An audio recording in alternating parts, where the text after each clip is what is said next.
السلام علیکم ورحمۃ اللہ وبرکاتہ۔ مکرم و محترم ناظرین گرامی، روزے کی حالت میں کلی کرنے کا کیا مسئلہ ہے؟ کلی کیسے کرنا چاہیے؟ وضو کے وقت، غسل کے وقت کلی کے کیا حکام ہیں؟ انشاءاللہ یہ دو تین باتیں آپ کے سامنے آج عرض کرتے ہیں۔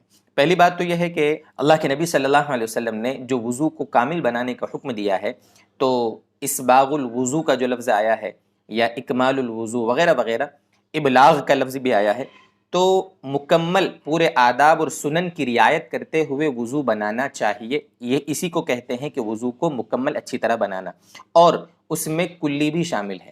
یعنی گویا کہہ لو کہ وضو بناتے وقت کلی کرنا جس طرح روزے کے علاوہ مسنون ہے، اسی طریقے سے روزے کی حالت میں بھی کلی کرنا وضو بناتے وقت یہ مسنون ہے، پہلی بات۔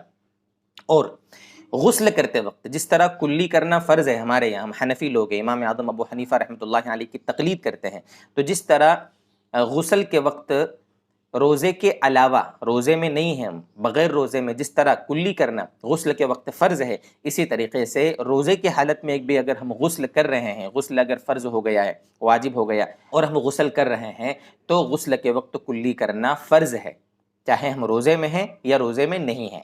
ایک تو یہ بات ہوئی۔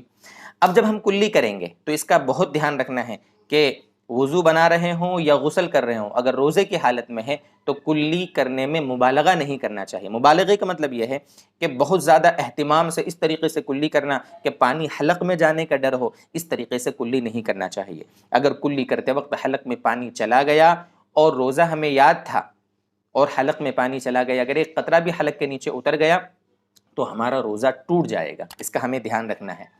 اس لیے روزے کی حالت میں کلی کرنے میں مبالغہ نہیں کرنا چاہیے۔ یہ تو ہوا وضو اور غسل کے وقت۔ ویسے ہی اگر کسی کو حلق بہت سوکھ رہا ہے، اندر یعنی منہ کے اندر بہت زیادہ خشکی محسوس ہو رہی ہے، تو گرمی کی شدت کی وجہ سے اگر وہ کلی کرتا ہے تو اس کی بھی گنجائش ہے، لیکن اس کا دھیان رکھے کہ حلق میں نہ جاوے۔ بلا وجہ کلی کرنا یہ پسندیدہ نہیں ہے، روزے کے ثواب میں کمی آ سکتی ہے اس کی وجہ سے، اس لیے بار بار کلی نہیں کرنا چاہیے۔ ہاں، وضو بناتے وقت، غسل کرتے وقت کلی کر لیں، احتیاط سے کریں، مبالغہ نہ کریں تاکہ حلق میں پانی نہ چلا جاوے، اس کا دھیان رکھیں۔ اللہ تعالی ہمارے روزوں کو اور دیگر عبادات کو خوب خوب قبول فرمائے۔ وآخر دعوانا ان الحمد للہ رب العالمین۔